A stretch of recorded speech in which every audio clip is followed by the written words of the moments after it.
Shawn Ray, IFBB professional bodybuilder. This video is titled The Final Countdown, and basically what it is a video to walk you from A to Z through the 1998 Mr. Olympia. It's been 10 years that I've been competing in this contest, and I've been in the top 5 for 8 of those years.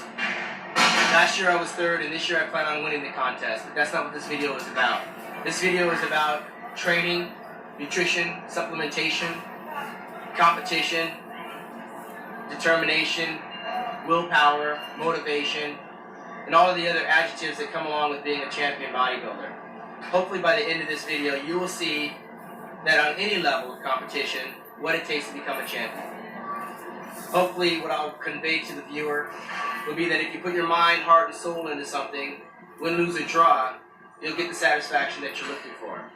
Hopefully my satisfaction will come in the form of a standout trophy and the 10th Mr. Olympia champion ever in the 32-year history. But my motivation is beyond that. My motivation is beyond just winning the Mr. Olympia. I'm making this video to show you that at 12 weeks out, we weren't born this way and we don't look this way on the day of the show. It takes a certain amount of time to achieve a certain appearance that we will only sustain for a short period of time. So at 12 weeks out, I'll look significantly different by the time this video is over. And the reason I'll look different, well, because I'm going to be training twice a day. I'll be doing upwards of an hour of cardio a day. I'll be tanning. I will be posing. I will be dieting. And I'll be working on my mental mindset to become the next Mr. Olympia. That's not something that's easily accomplished. Like I said, with 9 champions in 32 years, I hope to become the 10th. In order to do that, I'll need every bit of energy and willpower and drive and determination I've ever had. I'm going up against the likes of Flex Wheeler, Nasser El-Somebody, Kevin Lefroni, and Ronnie Coleman, to name a few. All of these guys are champions in their own right, and they're not going to roll over. I don't think I'm going to out-muscle mass these guys, so what I've got to do is out-train them. I've got to out-diet them. I've got to will myself to be a better bodybuilder than they are. Come October the 10th at the Madison Square Garden in New York City, what you see on this tape will reflect my hard work and dedication to become a champion. The one thing I want to convey to the viewer is this. This video is not about winning and losing to Mr. Olympia. This is about showing you how to become Mr. Olympia. And if at the very least I don't happen to become Mr. Olympia, it will show you the road and the journey to getting to the Mr. Olympia platform and to try to do battle with giants. In lieu of the fact that I'm one of the shortest and one of the lightest guys in the contest, I'm going up against a lot of giants. And in the form of Nasser El-Somebody at 275 and Paul Dillette at 270, Flex Wheeler at 230, these guys are monsters. I'm 210 pounds, 5'7". A lot of people told me I could never do it. I've been in the top 5 in the world for the past 8 years. I don't plan on stopping now. I don't plan on letting up. The reason that I've managed the success that I have will follow as you continue to watch this tape. You'll see how I came to be, and hopefully this will be the 1 year of preparation that puts me over the top, and I lay claim to my place in history alongside Larry Scott, Sergio Oliva, Chris Dickerson, Frank Zane, Samir Banu, Franco Colombo, Arnold Schwarzenegger, Lee Haney, and of course Dorian Yates. I want everyone to know that I'm as disappointed as the next guy that Dorian Yates is not here this year due to an injury. He's always been a motivating factor in terms of me gearing up for the biggest contest of my life. Of course, I look nothing like Dorian, and he's on the opposite end of the spectrum. But him just simply being the champion has a tendency to bring out the best in all of us as competitors. And with his absence, whoever wins the contest, there will always be an asterisk. Because I thought that the next Mr. Olympia would be the one that beats Dorian Yates, and I thought that might be me. In lieu of his injury, Flex Wheeler is very formidable. Kevin Lefroni has the same force to be reckoned with, placing twice in the Mr. Olympia, 1992 and 1995. Nasser El-Somebody getting 2nd place in 1997. Flex Wheeler getting 2nd place in 1993. These are the guys to beat, and they're very much capable of becoming the next Mr. Olympia. So what you're going to see on this tape is my assault and my attack on how to beat these champions, these giants. and show you that at 5'7" and 210, if you put your mind, body, and soul into it, you can accomplish whatever it is you try to accomplish. Mine happens to be becoming the 10th Mr. Olympia and taking my place in history. If by chance that doesn't happen, this tape will reflect to you the hard work and dedication I put into my bodybuilding for the past 11 years as a professional athlete, and that the satisfaction that I get from this sport has a lot more to do with the journey than the actual victories that I've had over the years. Mr. Olympia title has been the one title that's evaded my whole career. That's why this time around I'm going to put even more focus and concentration into it. And the title is aptly named The Final Countdown because I believe if I happen to win this show, this will be the nail in the coffin. The end of the road for me in terms of satisfaction. My destiny is to become Mr. Olympia. In the next hour, you'll witness the final countdown to the 1998 Mr. Olympia. And we'll see what happens after the show.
Leave in full range of motion, full reps, always, never exercise.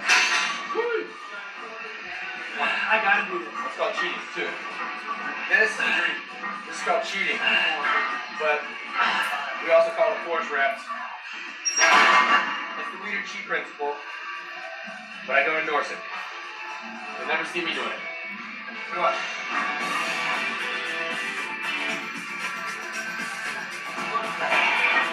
Done.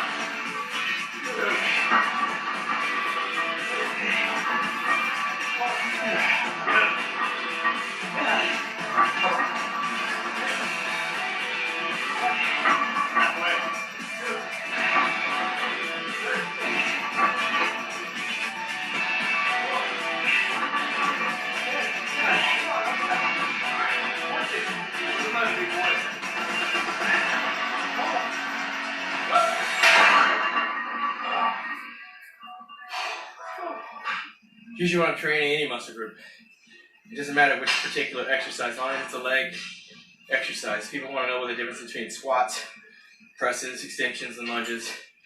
I don't try to get too scientific and figure out what the difference is, because on one given day I might have close grip or widespread. It's going to hit different parts of the thigh, different parts of the hamstring. Big 4 leg exercises. Today I'm doing lunges, leg press, squats, and extensions. The next time that might change.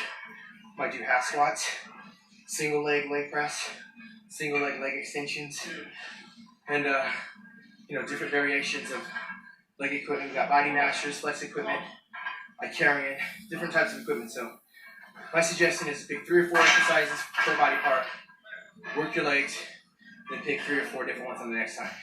Don't get scientific about the inner head or the outer head of the quadricep. Train and train hard. That's the key to the game. Right now I'm on my 3rd exercise. This is squats. On any given day I might walk in and start with squats. So sometimes I'm stronger or weaker depending on where I do the squats in my routine. But every time I try to put it all out on the line. Train as hard and safe as I can. And today I'm training with 3 people, 2 other partners. Sometimes I train with 1 other partner. And a lot of times I train by myself. So the pace of the workout sometimes can dictate how much weight you can handle. So usually when I have 2 partners with me, I train a little slower, a little heavier. But keep it simple. Results come from hard work and intensity. And the number one word is consistency. Train very consistent, and you'll get to where you want to go. Thank you.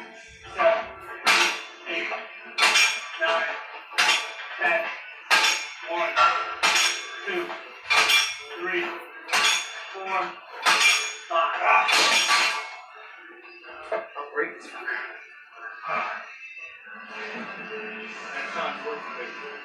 Bye.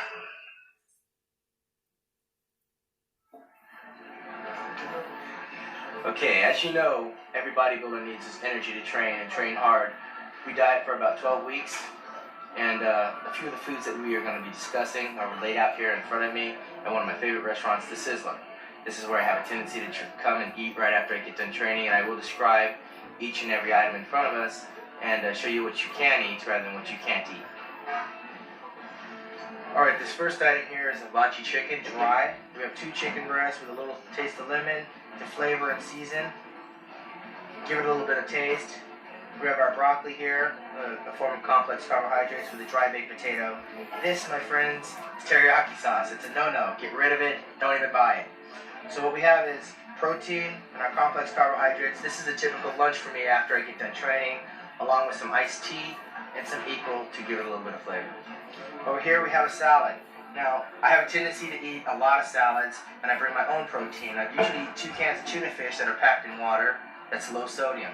I just put the tuna fish on top of it. I have my dark greens, have some onions, some eggs, so I take out the yolks, and I mix my tuna fish all up in there, and I usually drink about 2 or 3 sizes of water, about this size to wash it all down. No complex carbohydrates for this meal. It's all protein and roughage. Over here, we move over into my next meal, and this is a New York steak with broccoli, no complex carbohydrates. I'm getting a lot of my energy from the fat that's in the steak, and generally speaking, I eat 2 of these. 2 steaks with a larger portion of this broccoli, complex carbohydrates, and I kind of stay away from the starchy carbohydrates at this stage on my 3rd meal of the day. Over here, we're moving to fish. I usually will eat my fish totally dry. This is trout, grilled. Sprinkle a little bit of lemon wedge on it just to give it a little bit of flavor. It's got plenty of protein, and I'll eat a baked potato dry, and I usually will go to the gym and train for my 2nd time after that. And I generally have about 2 glasses of water this size or an iced tea. Over here, this is my treat. This is I consider it almost like cheating. I'll have a mixed assortment of fruits immediately after I train as I prepare my dinner. I have pineapple, I have cantaloupe, I have a little bit of honeydew, some watermelon, and some grapes. This satisfies my sweet tooth and my craving for sugars. Generally, I'll have a cup of coffee before I do my workout, and after I get done eating this, right after I train, I'll usually have about 12 egg whites and some more broccoli or asparagus to fill me up. My last meal usually takes place about 10 o'clock at night, and that last meal doesn't have complex carbohydrates. I don't know how many calories I consume. I have no idea how much body fat I have on my body. I'm not very scientific. I eat when I'm hungry, and generally my emphasis is on the protein. That builds muscle. Usually I'll eat my complex carbohydrates just after or just before I train. I usually use the mirror as my guide. When I want to lose more body fat, I increase my cardio and cut back my complex carbohydrates. When I want to fill out a little bit more, I'll add an additional meal by waking up at maybe 5 o'clock in the morning and going to bed a little bit later, maybe 11 o'clock. That way I can add 1 or 2 more meals, get a few more calories in me. But when you're on a diet, you're gradually going to get a little bit weaker. And in a sense of getting weaker, that's not something I concern myself with. That's why I look in the mirror. As long as I'm getting more cut and I'm getting harder, my diet is taking place and my cardio is taking place, that's when I start to pay attention to the condition of my body, and I pose and I flex and I squeeze. 12 weeks, and I'll see you in New York.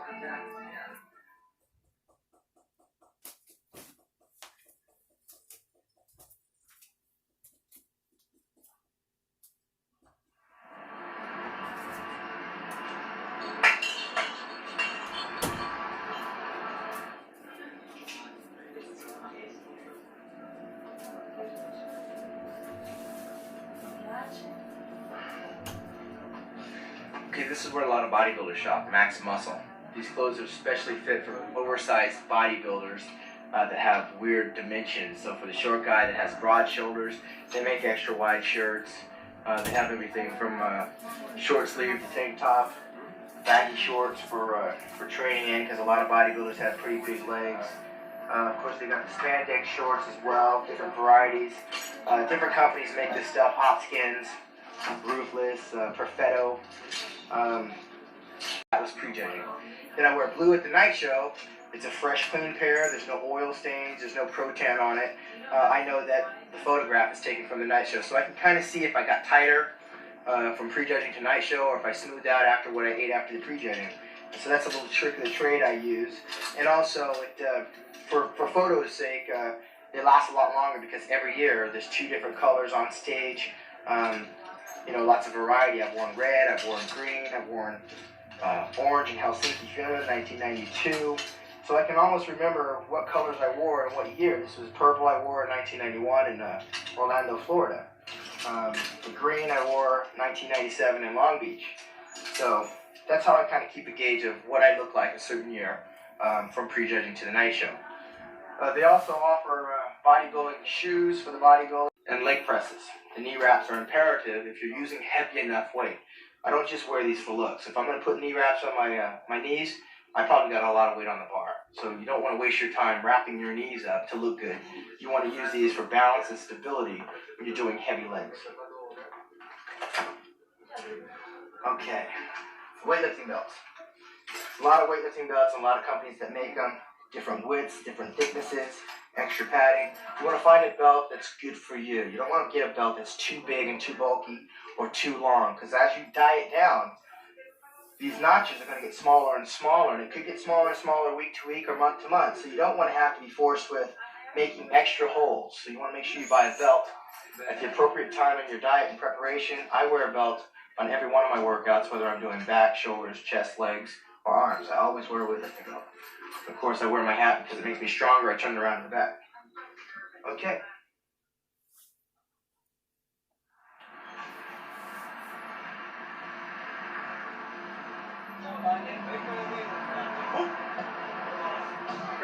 Will you take him and mix that up?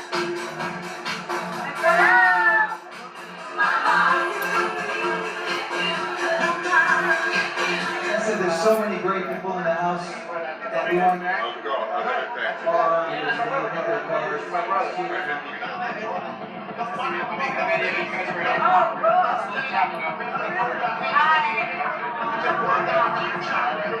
Making a video, so you're right. I'm making a video. Might have to be Olympic. Wow, Joe. This year's Mr. Olympia, one of the biggest names in bodybuilding, goes in all the major magazines. Mr. Shawn Ray.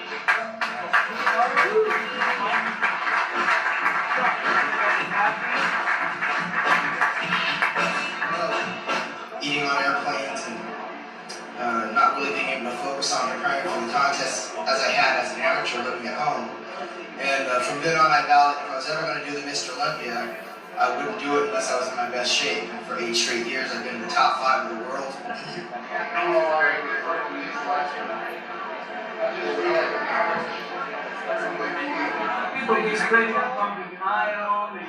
I run these jobs in a punk rock band. I was back in high school. Oh yeah.